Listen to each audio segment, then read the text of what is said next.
চারপাশে শুধুই ধ্বংসস্তূপ আর কংক্রিটের সমাধি।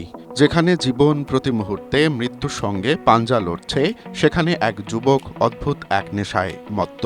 ভাঙা ইটের উপর অবলীলায় বসিয়ে দিচ্ছেন বড় একটি পাথর, তার উপর হয়তো একটি কাচের বোতল। আপাতদৃষ্টিতে মনে হবে পদার্থবিজ্ঞানের সব সূত্র বুঝি এখানে হার মানছে। ধ্বংসস্তূপের উপর দাঁড়িয়ে ধ্বংসাবশেষ দিয়েই তিনি গড়ে তুলছেন অবিশ্বাস্য সব ব্যালেন্সিং আর্ট বা ভারসাম্যের ভাস্কর্য। এই অদম্য যুবকের নাম মোহাম্মদ আল শানবারি। ৩০ বছর বয়সী এই ফিলিস্তিনি নাগরিক উত্তর গাজা উপত্যকার বেইন হানুন এলাকার বাসিন্দা। ২০১৮ সাল থেকে শুরু করা তার এই শখের পেছনে রয়েছে এক গভীর জীবন দর্শন। শানবারি মনে করেন প্রতিটি বস্তুরই একটি সেন্টার অফ গ্র্যাভিটি বা ভারসাম্য বিন্দু থাকে। সেটি খুঁজে পেলেই একটি গ্যাস সিলিন্ডারের উপর দাঁড় করিয়ে দেওয়া যায় দুটি চেয়ার কিংবা ছোট একটি বোতলের উপর বড় একটি পাথরকে।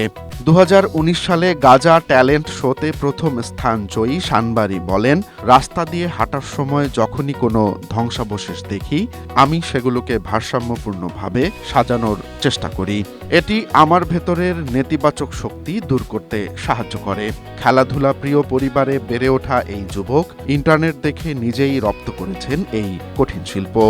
তার এই কাজ এখন আর শুধু বিনোদন নয়, বরং ধ্বংসের বিপরীতে টিকে থাকার এক নীরব প্রতিবাদ। তিনি বিশ্বকে জানান দিতে চান, শত বোমা আর কষ্টের মাঝেও ফিলিস্তিনিরা স্বপ্ন দেখতে জানে। আর তাই তো গাজার গণ্ডি পেরিয়ে আন্তর্জাতিক অঙ্গনেও নিজের প্রতিভাকে তুলে ধরার স্বপ্ন দেখেন এই শিল্পী।